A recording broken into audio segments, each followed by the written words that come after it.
All right, hello everyone.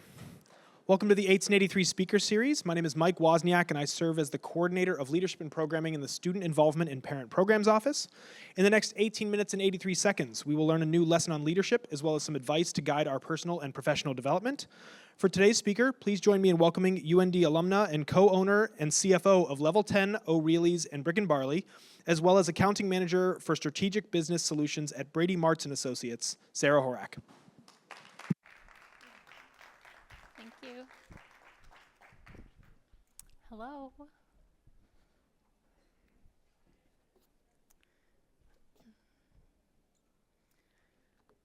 So I was 21 years old, finishing out my senior year of college right here at UND, when my soon-to-be husband and I were planning to move to Denver, which is where he's from.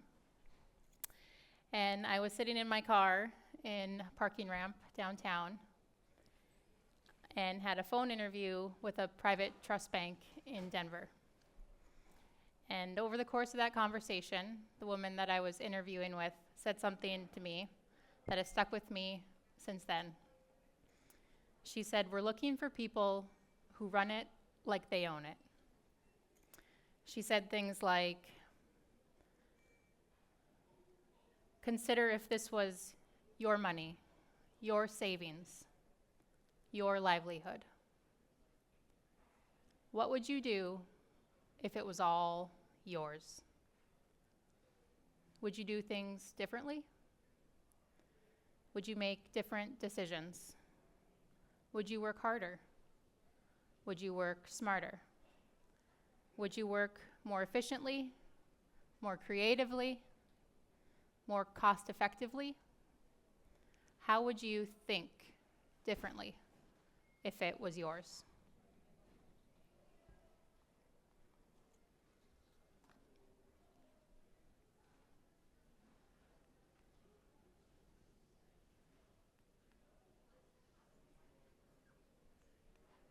There we go.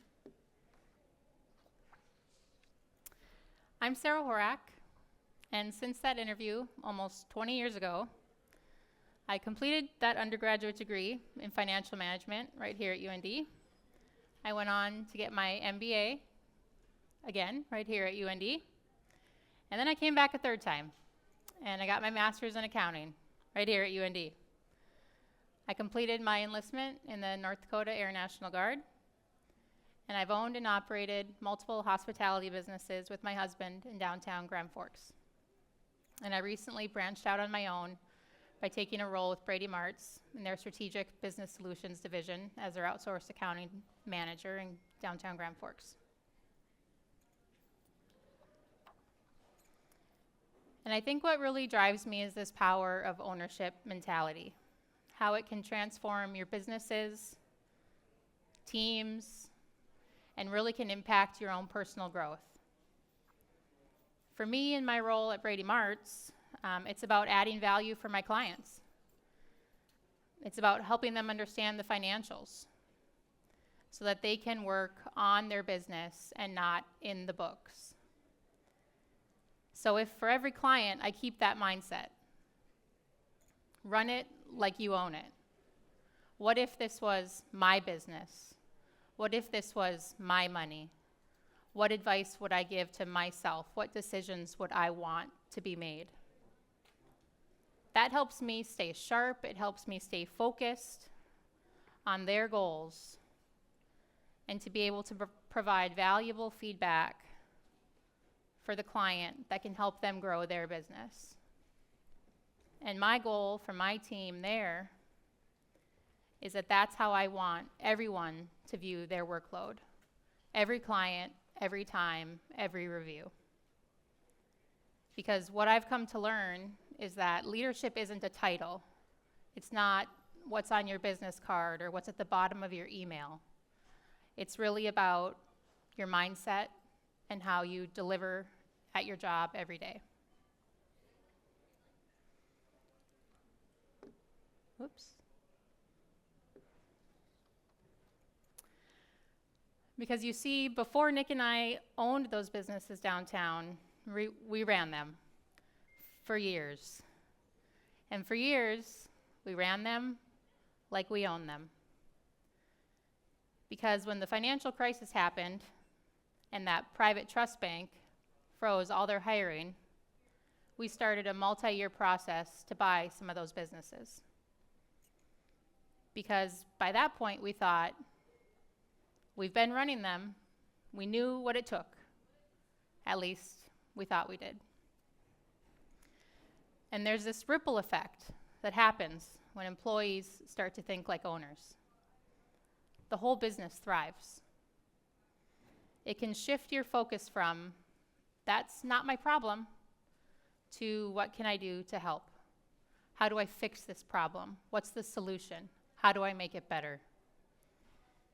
Because once you realize that the stronger the business is doing, or the stronger your client is doing, or the stronger your organization is doing, or your team is doing, means the stronger position that you're in, personally or professionally, the situation is only a win-win.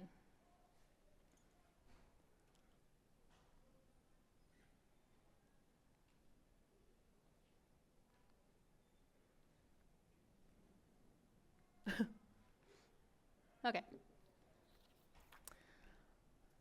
So no matter what you decide to do when you leave UND, one of the most important things you can do for your own personal growth and leadership development is to become accountable for your own actions. And over time, that might become the actions of a team, or your business, or the organization or the clients that you represent. And not every day, but a lot of days, you're going to be faced with making really tough decisions. And sometimes you have to make choices that aren't fun to make, and you have to do a lot of research on those choices. And sometimes it's not always a safe choice. Sometimes it's a risky choice that you have to make. And sometimes you're going to knock it out of the park, and it's going to be a huge success. But sometimes, and a lot of times, you're going to fail. And that's just a part of the game. It's a part of life. And it really sucks when you make a mistake in your own business, in your own life, with your own money. But it really sucks when you make a mistake in someone else's business, with someone else's money, or someone else's client. But what it comes down to is how you own those mistakes, how you learn from those mistakes, how you fix the mistakes, and how you communicate those mistakes back. That's what earns trust and loyalty and respect.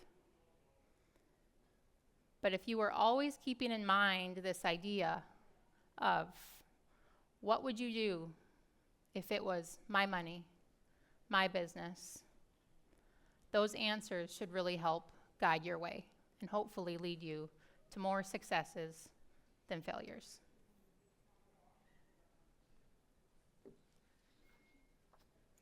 And what you really hope for along the way is that you find people with a like mindset that you can develop, that you grow with, that you find your way and attract and elevate those to create this culture where everyone feels invested in the business. Because ownership isn't just for the owner. Employees should feel empowered to take initiative, make decisions that are in the best interest of the business, of the organization, of the team. But as a leader, it's your job to recognize not only when that's going well, but also when it's not going well. And to build your team slowly, if needed, to pick the right people, but also fire fast when it's not happening the right way. And build a team that's elevating the business the best way possible. Because it's not your job to be the boss. It's your job to set the standard of what's expected of your business.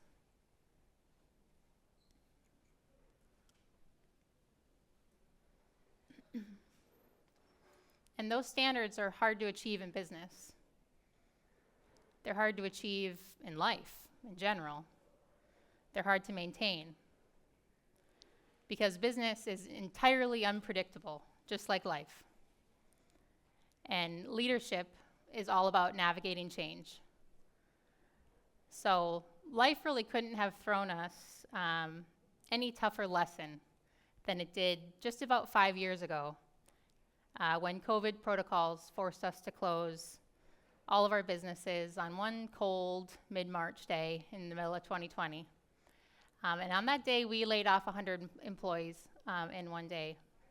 And we had 3 kids at home, 1 new baby, and 100 employees to consider and to think about. So there really wasn't an option to panic. We really had to think about what is the pivot? What do we do here? How do we make it through? And what are our options? And in that year, those months, those days, those weeks, and then in all the years that have followed since, we have been more creative than we ever were in the years that were before it. I started selling cookies out of brick and barley. That turned into a 4-year business that I spun into its own shop, into its own cookie van. That was the most fun I've had in business in a long time. That really propelled that growth and allowed us to continue on for those years when COVID really was very detrimental to the main operations of our business. So to be able to pivot to something that is completely outside of our normal operations was able to allow us to continue on growing. So it's not something that we expected or wanted to do or ever saw doing being, in the bar business, but it was something that we saw as an opportunity, and it was welcomed by the community, and we went for it. And it was a choice we made. It was a risk we took to go for it, and it really was a great opportunity for us. And we relied on the community because we got this amazing feedback. And because of that, at every chance we could, we gave back. And it wasn't because we wanted accolades and a pat on the back and press, but it was because when we had our backs up against the wall, they showed up. They showed up to fill growlers of beer, and the city allowed us to do growlers of margaritas and mojitos. They bought t-shirts and hats and gift cards, and they bought hundreds of thousands of cookies. And that's what got us through COVID. So at every chance we could, we gave back. And leading means evolving. So it's not always doing the same thing all the time. It's finding ways to pivot and continue on. Continuously moving forward to what is next, even though you may have no idea what that is or it surprises you along the way, it's finding a way to continue on. And leadership sometimes looks different in different environments.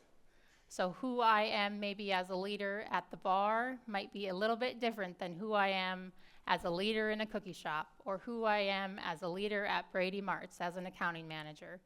And where you are as your role might feel different or look different, but the guts and the feeling and how you treat people is the same. But being able to have that same mindset, run it like you own it, that transcends any industry, any environment, any office, any building you'll ever walk into.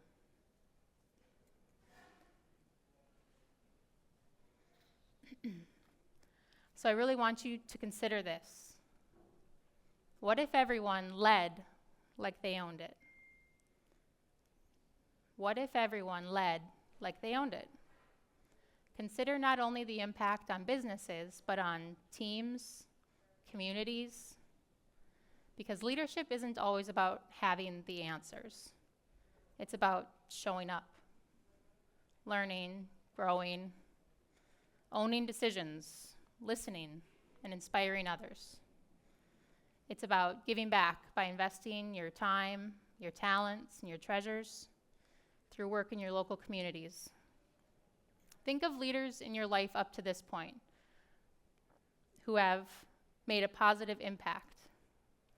What made them stand out to you? It probably wasn't because they had some flashy car or fancy clothes, or even because they were the absolute best at what they did. It probably was just because they showed up and they were consistent and they added value to your life.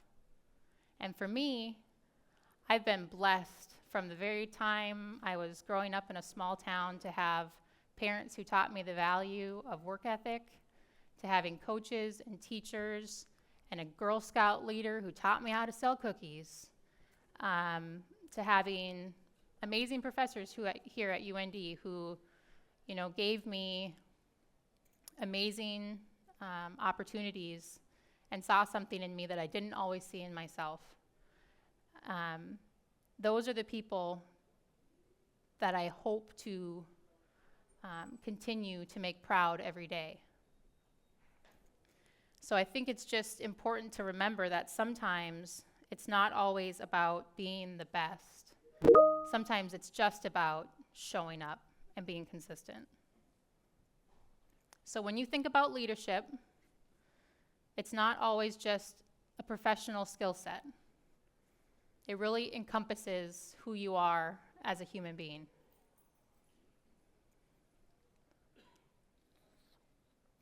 And so with that, I'd like to challenge you all. How can you take more ownership in your work and leadership today? Because whether you own the business or not, success starts when you act like you do. Thank you.